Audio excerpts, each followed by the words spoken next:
Dans une nuit glaciale de Chicago, où la pluie martelait les rues sombres de Southside, une silhouette élégante traversait un parking désert près d'un dîner fermé. Alia Thompson, une femme noire de 46 ans, directrice d'une agence fédérale de sécurité, venait de terminer une longue journée. Alors qu'elle déverrouillait sa voiture, un faisceau de lumière crue l'aveugla soudain.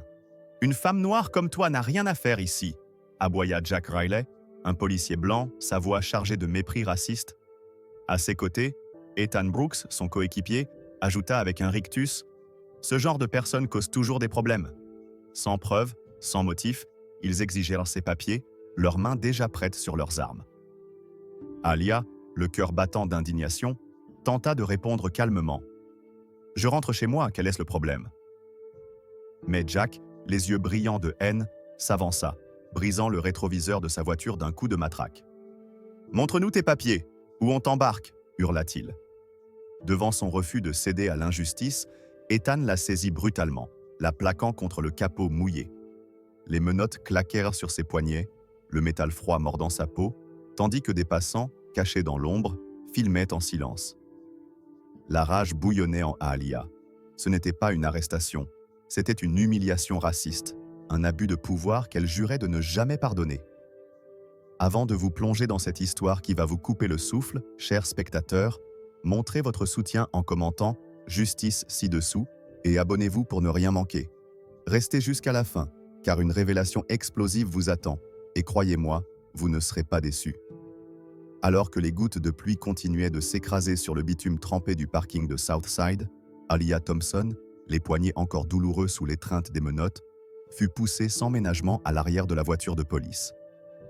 Le métal froid mordait sa peau, et chaque secousse du véhicule sur les routes glissantes de Chicago amplifiait la colère qui bouillonnait en elle. Jack Riley et Ethan Brooks, les deux officiers responsables de son arrestation, échangeaient des rires moqueurs à l'avant. « Ces gens-là, toujours à se croire au-dessus des lois », lâcha Jack, sa voix dégoulinante de mépris raciste. « Elle va apprendre à respecter l'autorité », renchérit Ethan, jetant un regard narquois à Alia à travers le rétroviseur. Ces mots, comme des lames, transpercèrent le cœur d'Alia. Elle ferma les yeux un instant, essayant de contenir la fureur qui menaçait de déborder, mais chaque insulte, chaque regard de dédain ne faisait qu'attiser le feu de son indignation. Arrivée au commissariat de Southside, Alia fut traînée à travers un hall mal éclairé, où l'odeur âcre de café froid et de papier humide imprégnait l'air. Les murs, peints d'un gris terne, étaient ornés de vieilles affiches de sensibilisation à la sécurité, ironiquement délavées par le temps. Les néons grésillaient, projetant une lumière blafarde sur les visages fatigués des officiers présents. Jack, un sourire cruel aux lèvres, la poussa dans une petite salle d'interrogatoire, un espace confiné aux murs nus, avec une table en métal rouillé et deux chaises bancales. « Assieds-toi », ordonna-t-il, détachant les menottes avec une brutalité gratuite. Alia massa ses poignets, sentant les marques rouges laissées par le métal, mais son regard restait fixé sur ses bourreaux, un mélange de colère et de défi dans les yeux. Ethan s'assit en face d'elle, croisant les bras, tandis que Jack restait debout, adossé au mur, jouant avec sa matraque comme pour l'intimider davantage. « Alors, dis-nous, qu'est-ce qu'une femme comme toi faisait dans un parking à cette heure ?» demanda Ethan, sa voix chargée de sous-entendus racistes. « Une femme comme moi ?» répéta Alia, sa voix tremblante de rage contenue. « Vous voulez dire une femme noire ? C'est ça qui vous dérange, n'est-ce pas ?» Jack éclata d'un rire sec, tapant sa matraque contre sa paume. « Ne joue pas la maligne avec nous, cracha-t-il. On sait comment vous êtes, toujours à chercher les ennuis. » Ces mots, prononcés avec une arrogance insupportable, firent bouillir le sang d'Alia. Elle se pencha en avant, ses yeux lançant des éclairs. « Vous n'avez aucune preuve, aucune accusation, rien !» s'écria-t-elle, sa voix résonnant dans la pièce étroite. « Vous m'avez arrêté uniquement à cause de ma couleur de peau. » Ethan haussa les épaules, indifférent. « On pose les questions ici, pas toi, » répondit-il froidement, avant d'ajouter « Si tu veux sortir d'ici, tu ferais mieux de coopérer. » Un détail inattendu vint ajouter une couche de tension à la scène. Dans un coin de la salle, un vieux miroir sans teint, fissuré par le temps, reflétait l'image d'Alia. Mais ce qu'elle ne savait pas, c'est qu'un officier subalterne, une jeune recrue nommée Clara, observait la scène de l'autre côté, un dictaphone à la main. Clara, une femme d'origine portoricaine, avait déjà été témoin des abus de pouvoir de Jack et Ethan, et ce qu'elle voyait à cet instant la révoltait. Elle enregistrait tout, consciente que cette arrestation n'avait rien de légal. Alia, ignorant qu'un témoin silencieux documentait l'injustice, continua de faire face à ses bourreaux. « Vérifiez mes documents », insista-t-elle, sa voix ferme malgré la colère qui menaçait de la submerger.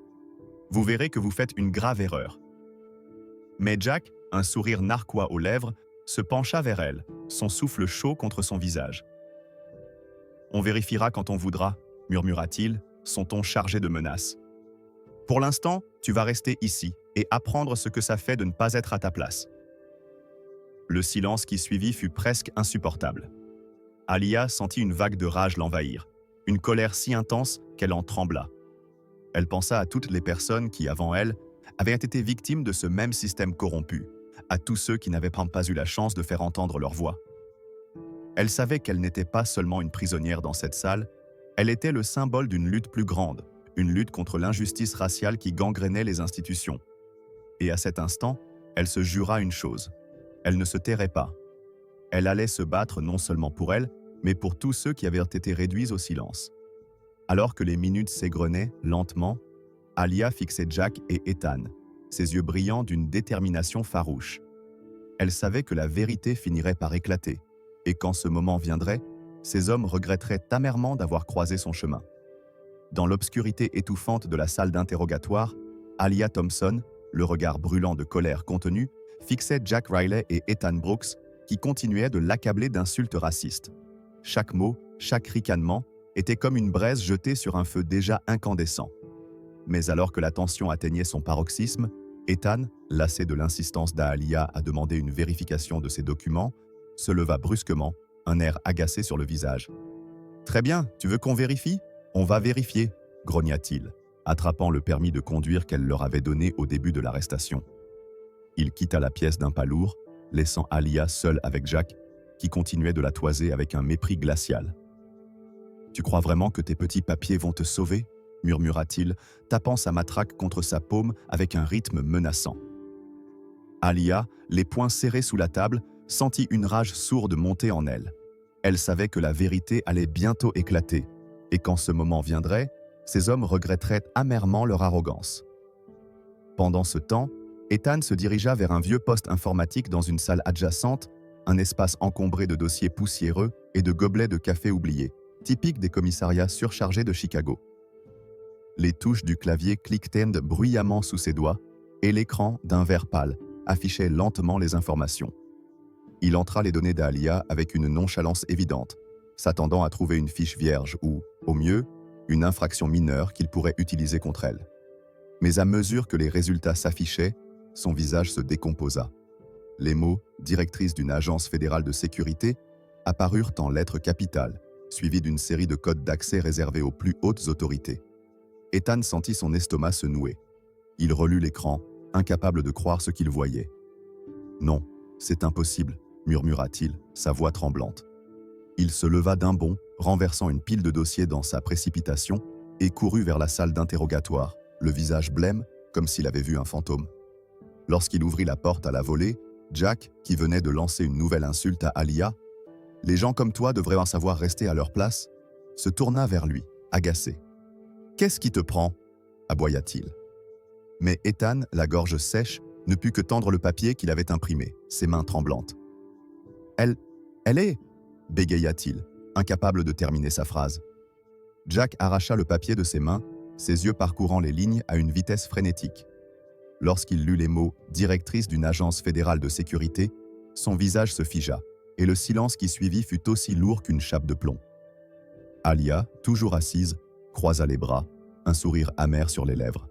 « Alors, messieurs, dit-elle, sa voix aussi tranchante qu'une lame, maintenant que vous savez qui je suis, allez-vous me dire pourquoi vous m'avez arrêté, ou est-ce simplement parce que je suis noir ?» Ces mots, prononcés avec une froideur implacable, frappèrent les deux hommes comme un coup de tonnerre.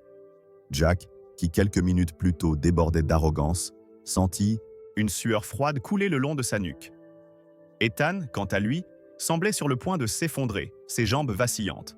« Ce doit être une erreur », balbutia Jack, sa voix à peine audible, mais Alia ne le laissa pas continuer.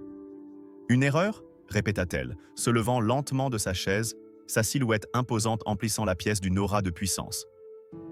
Vous m'avez menotté, traîné ici comme une criminelle, insultée à cause de ma couleur de peau, et maintenant vous parlez d'erreur? Sa voix, d'abord basse, monta en crescendo, chaque mot chargé d'une rage contenue qui semblait faire vibrer les murs. Si je n'étais pas directrice, que m'auriez-vous fait? Vous m'auriez battu, jeté en cellule pour rien? Répondez-moi. Le silence qui suivit était insoutenable. Jack et Ethan échangèrent un regard, leur visage pâle reflétant un mélange de peur et de honte.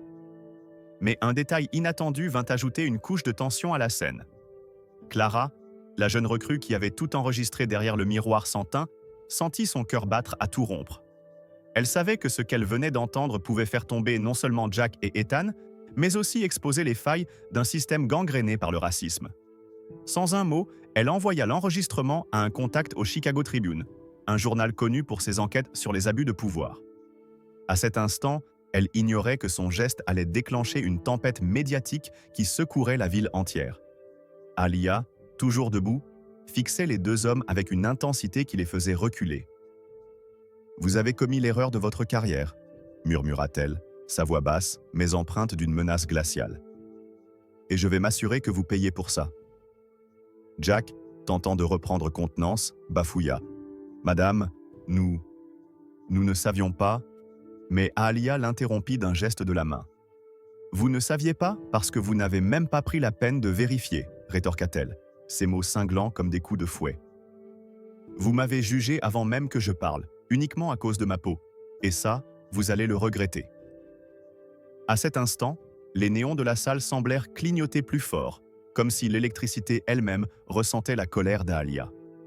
Elle savait que ce n'était que le début, que la vérité allait bientôt éclater au grand jour et que justice serait faite, non seulement pour elle, mais pour toutes les victimes de l'injustice raciale qui avaient été réduites au silence avant elle. Alors que l'écho des mots cinglants d'Alia résonnait encore dans la salle d'interrogatoire, un silence oppressant s'installa, brisé uniquement par le grésillement des néons au-dessus d'eux. Jack Riley et Ethan Brooks, les deux officiers qui l'avaient arrêté, restaient les figés, leur visage blême reflétant un mélange de peur et de honte. Alia, toujours debout, les fixait avec une intensité qui semblait les réduire à néant. Elle savait qu'elle venait de renverser la situation, mais elle n'en avait pas fini. La colère qui bouillonnait en elle, alimentée par des années de frustration face à l'injustice raciale, ne s'éteindrait pas avec de simples excuses. Elle voulait que ces hommes, et le système qu'ils représentaient, soient tenus responsables. « Je veux parler à votre supérieur maintenant », ordonna-t-elle, sa voix aussi ferme qu'un couperet. Jack, encore sous le choc, tenta de protester, bafouillant. « Madame, on peut régler ça. » Mais Alia l'interrompit d'un geste sec de la main. « Vous avez perdu le droit de régler quoi que ce soit, » cracha-t-elle, ses mots chargés d'une rage contenue. « Appelez votre supérieur, ou je m'assurerai que vos carrières s'arrêtent ici et maintenant. » Ethan, les mains tremblantes, sortit précipitamment de la pièce pour aller chercher le capitaine Robert Hayes, laissant Jack seul avec Alia. Ce dernier, incapable de soutenir son regard, détourna les yeux, fixant le sol comme un enfant pris en faute. Mais Alia ne lui laissa aucun répit. « Vous pensiez que je serais une proie facile, n'est-ce pas ?» demanda-t-elle, sa voix basse mais vibrante de colère. « Une femme noire, seule dans un parking, quelqu'un que vous pouviez humilier sans conséquence ?» Jack ouvrit la bouche pour répondre, mais aucun son ne sortit. À cet instant, la porte s'ouvrit à nouveau, et Robert Hayes entra, un homme d'une cinquantaine d'années, vêtu d'un uniforme impeccable, son visage marqué par une expression sévère. Il s'arrêta net en voyant Alia, sentant immédiatement la tension qui emplissait la pièce. « Que se passe-t-il ici » demanda-t-il, sa voix grave résonnant dans l'espace confiné. Alia, sans perdre une seconde, se tourna vers lui, sa posture droite et imposante. « Capitaine Hayes, je suis Alia Thompson, directrice d'une agence fédérale de sécurité, » déclara-t-elle, sa voix claire et autoritaire. Hayes fronça les sourcils, visiblement déconcerté, mais il tendit la main pour serrer la sienne, un geste de politesse mécanique. « Directrice Thompson », répéta-t-il, son ton trahissant une légère hésitation. « Pourquoi êtes-vous ici ?» Alia prit une profonde inspiration, son regard ne quittant jamais celui de Hayes. « Vos hommes », commença-t-elle, pointant un doigt accusateur vers Jack, « m'ont arrêté sans motif, menottée comme une criminelle et insultée à cause de ma couleur de peau. Elle fit une pause, laissant ces mots s'imprégner dans l'esprit de Ace. Ils m'ont traîné ici, dans ce commissariat, sans même vérifier mon identité, uniquement parce que je suis noir. Et maintenant que la vérité a éclaté, ils parlent d'erreur. Mais ce n'est pas une erreur, capitaine. C'est du racisme pur et simple. Ace, visiblement secoué, tourna son regard vers Jack, qui baissa la tête, incapable de soutenir l'accusation. « Est-ce vrai ?» demanda-t-il, sa voix dure comme l'acier. Jack bafouilla, cherchant ses mots, mais Alia ne lui laissa pas le temps de répondre. « Ce n'est pas tout, » poursuivit-elle, sa voix montant d'un ton, chaque mot chargé d'une indignation brûlante. Pendant qu'ils m'interrogeaient, ils m'ont traité comme une moins que rien. M'ont dit que les gens comme moi ne méritèrent pas d'être ici. Ils n'ont même pas pris la peine de vérifier mes documents avant de m'humilier devant tout le monde dans ce parking. Elle fit un pas vers Ace, ses yeux lançant des éclairs. Si je n'avais pas été directrice, capitaine, que se serait-il passé? J'aurais été battue? Jetée en cellule pour rien? Dites-moi. Un détail inattendu vint ajouter une couche de tension à la scène. Alors que Ace écoutait, une foule de manifestants, alertés par la vidéo de l'arrestation d'Alia, filmée par des passants dans le parking et déjà virale sur les réseaux sociaux, commença à se rassembler devant le commissariat. Leurs voix, scandant « Justice pour Alia » et « Non au racisme policier » pénétraient à travers les fenêtres mal isolées du bâtiment, ajoutant une pression palpable à l'atmosphère. Ace, entendant les cris, sentit une sueur froide couler le long de sa nuque. Il savait que cette affaire allait bien au-delà de son commissariat. Elle était en train de devenir un scandale national. Alia, consciente du tumulte à l'extérieur, continua, sa voix plus forte encore. « Ce n'est pas seulement mon histoire, capitaine, » déclara-t-elle, sa voix tremblante de rage. « C'est l'histoire de milliers de personnes qui sont jugées, arrêtées, humiliées chaque jour à cause de leur couleur de peau. Vos hommes ne sont pas des cas isolés, ils sont le produit d'un système pourri, et je ne partirai pas d'ici avant que justice soit faite. » Ace, sous le poids de ses paroles, sentit l'ampleur de la situation lui échapper. Il se tourna vers Jack et Ethan, qui venaient de revenir dans la pièce, et aboya. « Vous êtes suspendus, immédiatement !» Mais Alia secoua la tête, son regard inflexible. « Ce n'est pas assez, » dit-elle, sa voix aussi tranchante qu'une lame. « Je veux une enquête complète sur leurs antécédents. Je veux savoir combien d'autres personnes ils ont fait souffrir avant moi. Et je veux que ce cas soit porté devant les plus hautes instances. » À cet instant, les cris de la foule dehors devinrent plus forts, et un officier entra précipitamment dans la pièce, le visage blême. « Capitaine, il y a des journalistes partout dehors, et la foule grossit.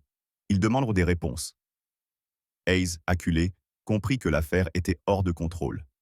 Il regarda Alia, qui restait immobile, une statue de justice incarnée. « Madame Thompson, » murmura-t-il, sa voix tremblante, « je vous assure que nous allons enquêter. » Mais Alia, les poings serrés, répondit d'un ton glacial. « Vous feriez mieux, capitaine, parce que je ne m'arrêterai pas tant que justice ne sera pas rendue, pour moi et pour tous ceux qui n'ont pas eu la chance de se faire entendre. » À cet instant, le commissariat de Southside, sous la pression des manifestants et de la fureur d'Alia, semblait sur le point de s'effondrer sous le poids de la vérité. Alors que les cris de la foule devant le commissariat de Southside continuaient de résonner comme un grondement de tonnerre, Alia Thompson quitta la salle d'interrogatoire, son pas ferme et déterminé contrastant avec l'agitation chaotique qui régnait à l'extérieur. Les manifestants, désormais des centaines, s'étaient rassemblés sous les lampadaires vacillants de la rue, brandissant des pancartes où l'on pouvait lire « Justice pour Alia » et « Stop au racisme policier ». Leur colère, alimentée par la vidéo virale de l'arrestation d'Alia, filmée par des passants et déjà partagée des milliers de fois sur les réseaux sociaux, était palpable. Une tempête humaine prête à tout balayer sur son passage. Les journalistes, caméra à l'épaule, se frayaient un chemin parmi la foule, leurs micros captant les slogans scandés à l'unisson. Alia, en franchissant les portes du commissariat, fut immédiatement aveuglée par les flashs des appareils photo. Mais elle ne sia pas. La rage qui l'habitait, cette indignation née de l'injustice raciale qu'elle avait subie, était plus forte que tout. Le capitaine Robert Hayes, resté à l'intérieur, observait la scène depuis une fenêtre, son visage marqué par une tension croissante. Il savait que cette affaire allait bien au-delà de son contrôle. Les chaînes d'information nationales, comme CNN, avaient déjà interrompu leur programme pour diffuser des images en direct de la manifestation. Les présentateurs, dans leur studio climatisé, commentaient l'incident avec des titres chocs. Directrice fédérale arrêtée sans raison à Chicago, un scandale de racisme policier? Sur les réseaux sociaux, le hashtag #ChadJustice pour Aaliyah grimpait à une vitesse fulgurante, devenant l'un des sujets les plus discutés aux États-Unis en ce 22 mai 2025. Les internautes partageaient des messages de soutien, des témoignages d'abus similaires et des appels à la réforme. Mais au cœur de cette tempête médiatique, Aaliyah restait concentrée, son esprit bouillonnant d'une colère qui ne demandait qu'à s'exprimer. Elle s'avança vers un podium improvisé, installé par des activistes locaux qui avaient anticipé sa sortie. Les micros des journalistes se tendirent vers elle, et la foule se tut, suspendue à ses lèvres.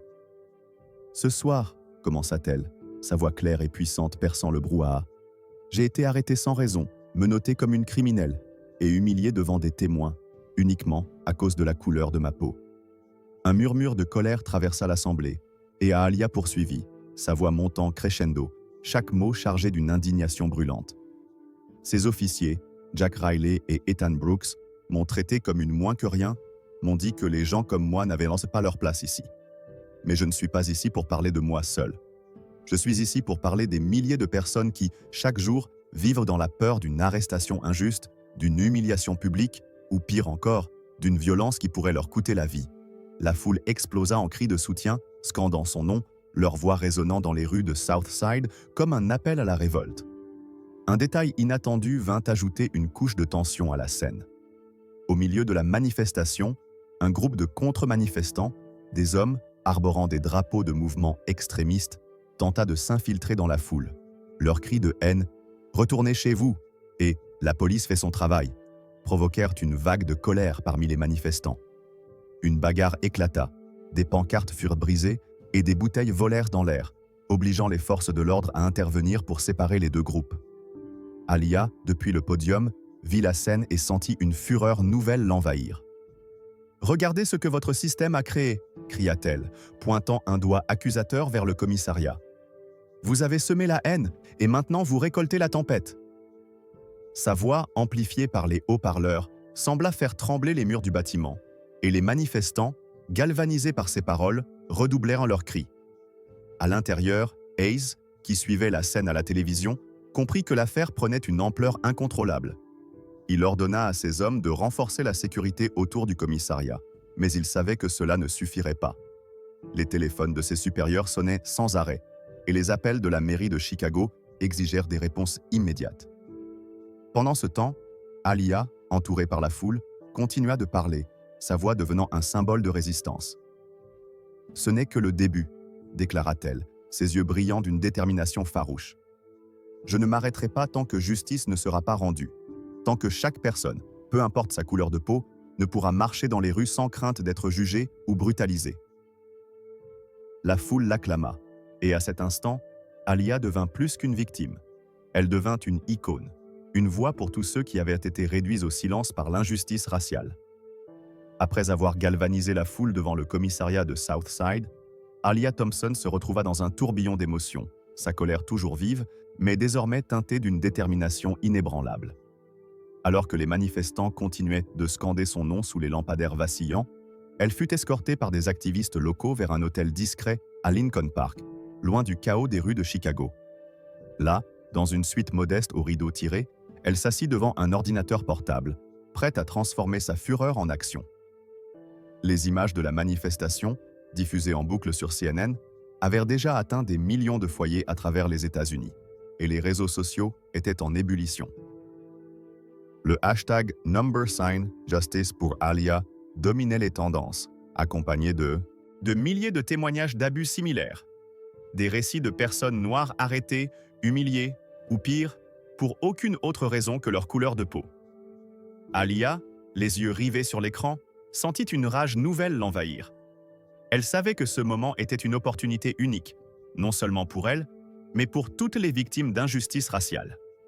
Quelques jours plus tard, le 25 mai 2025, Aaliyah fut invitée à donner une conférence de presse au siège de son agence fédérale à Washington, D.C. La salle, bondée de journalistes internationaux, vibrait d'une tension palpable. Les caméras de France 24, de la BBC et de CNN retransmettaient l'événement en direct et des millions de spectateurs attendaient ces mots.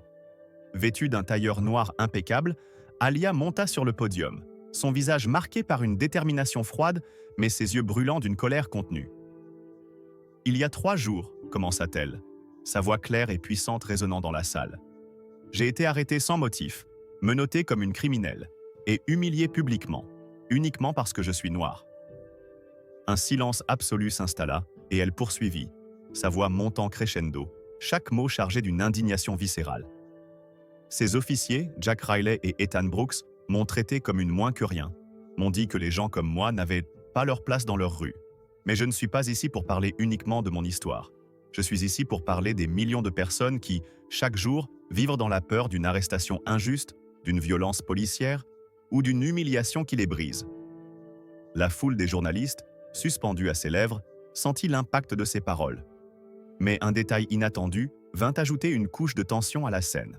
Au fond de la salle, un groupe de militants antiracistes, venus de Ferguson, une ville marquée par des décennies de violences policières, brandit des pancartes montrant des photos de victimes d'abus policiers, leurs noms inscrits en lettres rouges, Tamir Rice, George Floyd, Breonna Taylor. Leur regard, fixé sur Alia, était un rappel silencieux mais puissant de l'ampleur de la lutte. Alia, voyant ces pancartes, sentit une vague de fureur l'envahir. « Regardez ces visages !» cria-t-elle, sa voix tremblante de rage. « Ce sont des vies volées, des familles brisées, des rêves anéantis par un système qui refuse de changer. Combien d'autres noms devrons-nous ajouter à cette liste avant que justice soit faite ?» Elle poursuivit, exigeant des réformes concrètes. « Je demande une formation obligatoire contre le racisme pour tous les officiers de police, une révision complète des protocoles d'arrestation et la création d'un comité indépendant pour enquêter sur les abus de pouvoir. » Chaque exigence était un coup de marteau, un appel à l'action qui résonnait bien au-delà des murs de la salle. Les journalistes, impressionnés par sa force, notaient frénétiquement ses mots, tandis que les caméras capturaient l'intensité de son regard. À l'extérieur, des manifestations spontanées éclataient dans plusieurs villes américaines, de New York à Los Angeles, inspirées par le discours d'Alia.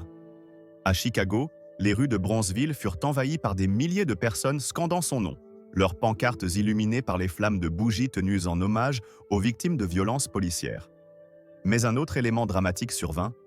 En plein milieu de la conférence, un message anonyme fut projeté sur un écran géant derrière Alia. Un texte menaçant envoyé par un groupe extrémiste « Tu vas payer pour ça, Thompson ».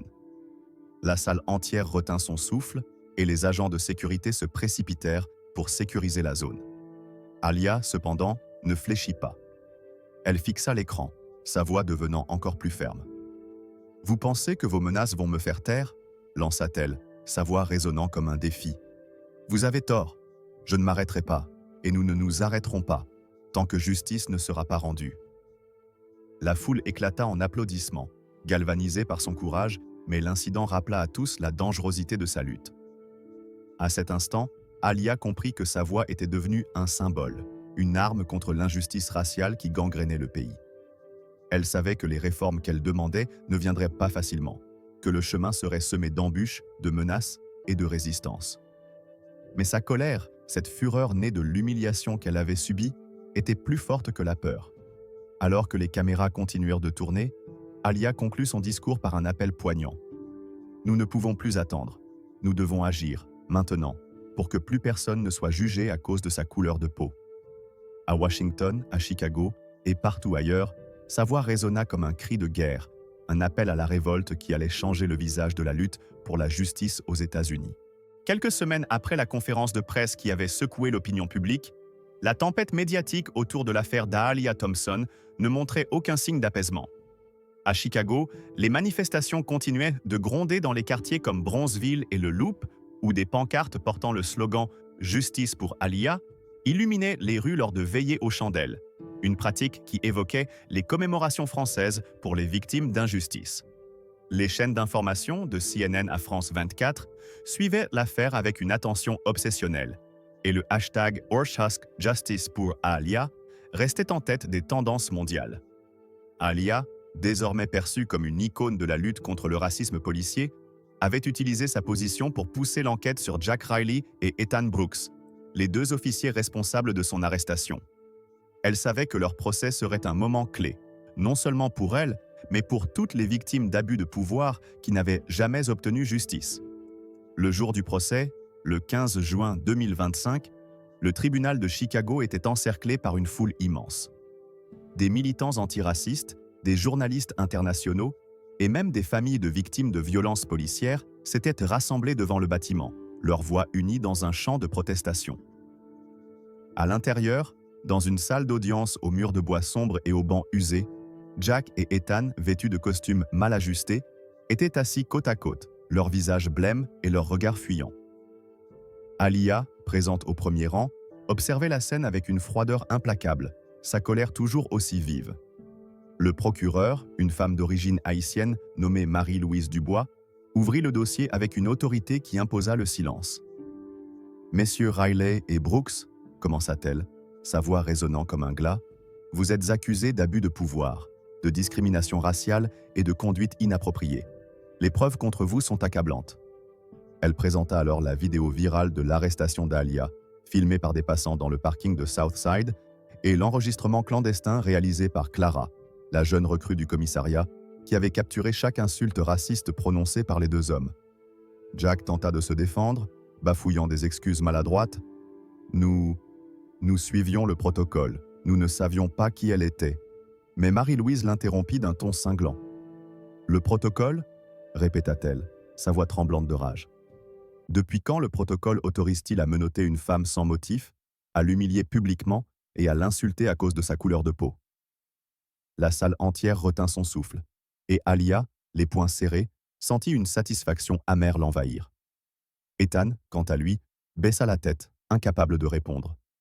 Les preuves s'accumulaient, des témoignages d'autres victimes d'abus de leur part, des plaintes archivées mais jamais traitées, et même des messages internes où ils se vantaient de remettre les Noirs à leur place. Le verdict fut sans appel. Jack et Ethan furent officiellement démis de leurs fonctions, condamnés à 3 ans de travaux d'intérêt général et interdits à vie de travailler dans le domaine de la sécurité publique. Mais un détail inattendu vint ajouter une couche de tension dramatique. Alors que le juge prononçait la sentence, un groupe de manifestants pro-police, infiltrés dans la foule à l'extérieur, lança des projectiles vers les militants antiracistes. Une bagarre éclata et des fumées de gaz lacrymogènes envahirent les abords du tribunal, obligeant les autorités à évacuer la zone. Alia, escortée par des agents de sécurité, sortit par une porte dérobée, mais les cris de la foule, un mélange de colère et de désespoir, résonnaient encore dans ses oreilles. Elle savait que ce verdict, bien qu'important, n'était qu'un pas dans une lutte bien plus vaste. « Ce n'est pas assez », murmura-t-elle, sa voix tremblante de rage. « Tant que le système protège des hommes comme eux, la justice restera un mirage pour les plus vulnérables. » U8 Di san kwa Alia. Mo bieu tuong tai joy, xan huatai. Mai des mois après le procès, le 22 mai 2026, l'impact de l'affaire d'Alia Thompson continuait de se faire sentir à travers les États-Unis. À Washington, D.C., elle participait à une réunion au Capitole, où elle rencontrait des sénateurs pour discuter de réformes nationales. Les changements qu'elle avait demandés lors de sa conférence de presse, formation obligatoire contre le racisme, révision des protocoles d'arrestation et création d'un comité indépendant, commençaient à prendre forme, bien que lentement. Alia, désormais une figure publique respectée, avait publié un livre intitulé « Justice brisée », un best-seller qui dénonçait les inégalités raciales dans le système policier. Mais ce jour-là, alors qu'elle quittait le Capitole sous un ciel gris, une nouvelle menace surgit. Une lettre, anonyme, glissée sous la porte de sa chambre d'hôtel, portait des mots glaçants. « Tu as peut-être gagné une bataille, mais la guerre n'est pas finie. » La lettre, signée d'un symbole associé à un groupe extrémiste connu pour ses attaques contre les activistes, fit monter une vague de fureur en Alia. « Ils pensent qu'ils peuvent m'intimider ?» murmura-t-elle, froissant le papier dans sa main, ses yeux brillants d'une colère inextinguible. Quelques semaines plus tard, Alia fut invitée à donner une conférence à Harlem, un bastion historique de la communauté noire américaine. La salle, bondée de militants, d'étudiants et de familles, vibrait d'une énergie électrique. Alors qu'elle montait sur scène, Un projecteur illumina son visage et la foule l'acclama comme une héroïne. Il y a un an, commença-t-elle, sa voix puissante emplissant l'espace. J'ai été arrêtée, humiliée et traitée comme une criminelle à cause de ma couleur de peau. Mais aujourd'hui, je suis ici pour vous dire que nous ne pouvons plus accepter cela. Sa voix, empreinte d'une rage viscérale, galvanisa l'audience, qui se leva pour applaudir, scandant son nom. Mais au milieu de cette ferveur, un incident dramatique survint. Un homme, infiltré dans la foule, tenta de s'approcher de la scène, une arme dissimulée sous son manteau. Les agents de sécurité le neutralisèrent à temps, mais l'incident secoua Alia. « Vous voyez » cria-t-elle, sa voix tremblante de colère. « C'est ce qu'ils craignent, une femme noire qui refuse de se taire. Mais je ne m'arrêterai pas, et vous ne devriez pas non plus. » Cet événement, diffusé en direct à la télévision, renforça la stature d'Aalia comme symbole de résistance. Elle devint une conférencière internationale, invitée à Paris pour parler lors d'une conférence sur les droits humains où elle fut accueillie par des standing ovations. Son livre fut traduit en français, et des extraits furent lus lors de manifestations à Belleville, où les pancartes portèrent son nom aux côtés de celles de figures comme Assa Traoré, une militante française contre les violences policières. Alia, malgré les menaces constantes, continua son combat, travaillant avec des organisations comme Black Lives Matter pour former une coalition mondiale contre le racisme systémique. Lors d'une interview à la télévision française, on lui demanda si elle avait peur. Elle répondit, un sourire déterminé aux lèvres, « La peur est un luxe que je ne peux pas me permettre. Tant qu'il y aura des victimes d'injustice, je continuerai à me battre. » À cet instant, Alia Thompson n'était plus seulement une femme qui avait survécu à une arrestation injuste, elle était devenue une force de changement, une voix qui résonnait à travers les continents, inspirant des générations à ne jamais baisser les bras face à l'oppression.